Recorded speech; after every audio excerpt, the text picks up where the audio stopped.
नमस्कार, स्वागत है आपका इंडिया न्यूज पर और मैं हूं आपके साथ स्वाति सिंह। देश में राजनीतिक घटनाक्रम के लिहाज से आज का दिन बड़ा ही खास है। आज दो राजधानियों में दिग्गजों का जमावड़ा लगा। एक और राजधानी दिल्ली में बीजेपी अगले साल लोकसभा चुनाव की रणनीति तैयार करने में लगी थी, तो वहीं दूसरी ओर कर्नाटक की राजधानी बेंगलुरु में बीजेपी को सत्ता से उखाड़ फेंकने के लिए विपक्ष का महामंथन हो रहा था।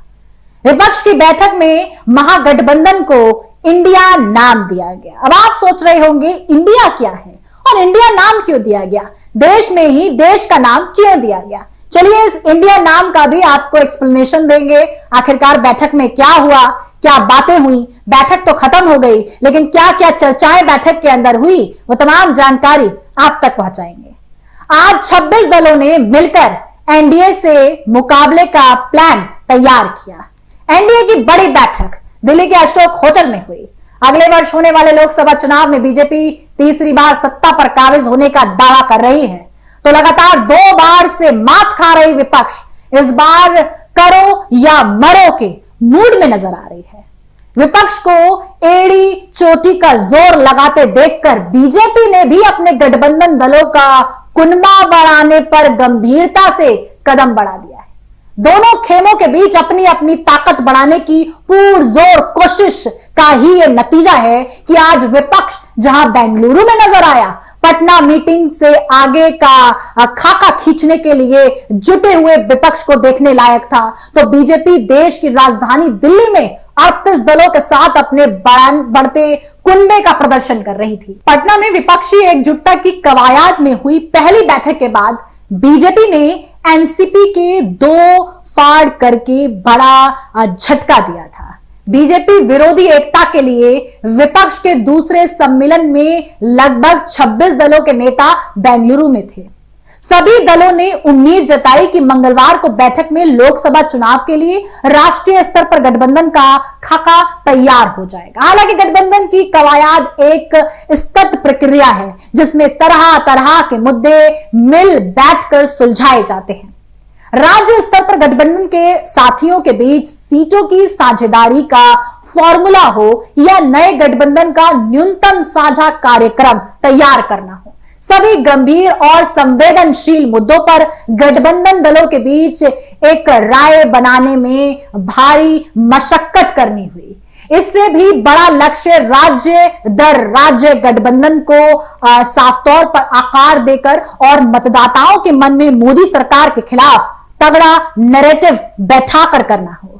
विपक्षी खेमे में जिस तरीके की अव्यवस्था की स्थिति को देखते हुए पार्टी थोड़ी सहम सी गई है। इस कारण सबको साथ आने का एक नया संकल्प लेने का माहौल तैयार किया गया है। पार्टियों के बीच जमीनी जटिलताएं, राज्यों में टकराव की स्थिति, उनका अहंकार और उसके ऊपर से भाजपा के तोड़ो फोड़ो जैसे कारणों से अभियान विपक्षी खेमे के लिए एकजुटता का कार्यक्रम काफी पेचीदा सा दिख रहा है। विपक्ष के सामने केंद्र की मोदी सरकार के खिलाफ नैरेटिव तैयार करने का पहाड़ जैसी चुनौती है। लोकतंत्र को खतरा, अल्पसंख्यकों पर अत्याचार और अमीरों की सरकार जैसे नैरेटिव चलते नहीं दिख रहे हैं। ऊपर से प्रधानमंत्री मोदी की टक्कर का कोई नेता नहीं होना विपक्ष की बड़ी खामियों में से शुमार है। आपको बता दें, जेडीयू ने अपने साफ तौर पर ट्विटर हैंडल से एक ट्वीट किया, विपक्षी एकता का नया नाम इंडिया होगा, जिसका मतलब है इंडिया यानी नेशनल डेमोक्रेटिक इंक्लूसिव अलायंस। जहां तक कि इस पर कांग्रेस अध्यक्ष मल्लिकार्जुन खड़गे ने कहा कि विपक्ष की अगली बैठक मुंबई में होगी, तारीख की घोषणा जल्द की जाएगी। 11 सदस्य साफ तौर पर इस समन्वय समिति गठित करेंगे और मल्लिकार्जुन खड़गे ने यहां तक कि यह भी कह दिया कि एनडीए 30 दलों के साथ बैठक करेगा। मैंने भारत में इतनी पार्टियों के बारे में नहीं सुना है। पहले उन्होंने कोई बैठक नहीं की, लेकिन अब वे एक एक करके बैठक कर रहे हैं। पीएम मोदी अब विपक्षी दलों से डर रहे हैं। हम यहां लोकतंत्र और संविधान को बचाने के लिए एकत्र हुए हैं। दिल्ली के मुख्यमंत्री अरविंद केजरीवाल भी चुप नहीं बैठे, उन्होंने भी तमाम तरीके की बातें कही। उन्होंने कहा कि 26 पार्टियां एकत्रित हुई और ये दूसरी मीटिंग थी और ये अच्छी बात है कि कुनबा बढ़ रहा है। आज 26 पार्टियां अपने लिए एकत्रित नहीं हुई हैं। हमें एक तरफ देश को नफरत से बचाना है तो वहीं दूसरी तरफ एक नए भारत का सपना लेकर हम सब इकट्ठा हुए हैं। इस पर राहुल गांधी भी बोलते हुए नजर आए। राहुल गांधी ने कहा कि आज भारत की संस्थानों पर हमला हो रहा है। हमारी लड़ाई बीजेपी की विचारधारा के खिलाफ है। ये लड़ाई भारत बनाम बीजेपी है। ये भारत बनाम प्रधानमंत्री मोदी की लड़ाई है। ये लड़ाई विपक्ष और भाजपा के बीच कतई नहीं है।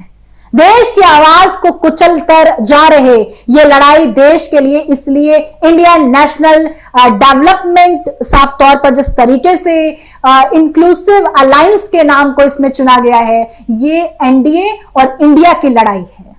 नरेंद्र मोदी और इंडिया के बीच ये लड़ाई जारी रहेगी। उनकी विचारधारा और इंडिया के बीच की लड़ाई, हमने निर्णय लिया है कि हम एक एक्शन प्लान तैयार करेंगे और एक साथ मिलकर देश में हमारी विचारधारा और हम जो करने जा रहे हैं उसके बारे में बोलेंगे। यहां तक कि राज्यसभा सांसद कपिल सिब्बल ने भी कहा कि विपक्ष ने यह नाम भारत इसलिए दिया है क्योंकि आने वाले महीनों में यह भारत बनाम पीएम मोदी होगा, क्योंकि यहां सभी लोग समावेशी भारत के लिए लड़ रहे हैं जो संविधान में लिखा है। साथ ही विपक्षी गठबंधन पर बीजेपी हमला बोलती हुई नजर आई। बीजेपी ने साफ तौर पर ट्वीट किया और लिखा, जिस इंडिया को दुनिया भर में बदनाम किया जाता है, अब अपने अस्तित्व और परिवारों को बचाने के लिए उसके नाम का ही सहारा लेना पड़ रहा है, और तो और वो नाम भी सही से नहीं ले पा रहे हैं। इस तरीके से ये पूरी बैठक संपन्न हुई, लेकिन फिर भी चुनाव नजदीक है, एक और विपक्षी एकजुटता है तो दूसरी ओर बीजेपी अकेले दम पर पूरे विपक्ष से लड़ने के लिए चुनाव से पहले हर हथकंडा आजमा रही है। ऐसे में अपने कुनबे को बढ़ाना हो या विपक्ष को नीचे गिराना हो, बीजेपी का एकमात्र उद्देश्य साफ तौर पर दोबारा सत्ता पे काबिज होना है। इससे जुड़ी तमाम अपडेट के लिए आप हमारे साथ बने रहें और देखते रहें इंडिया न्यूज। धन्यवाद।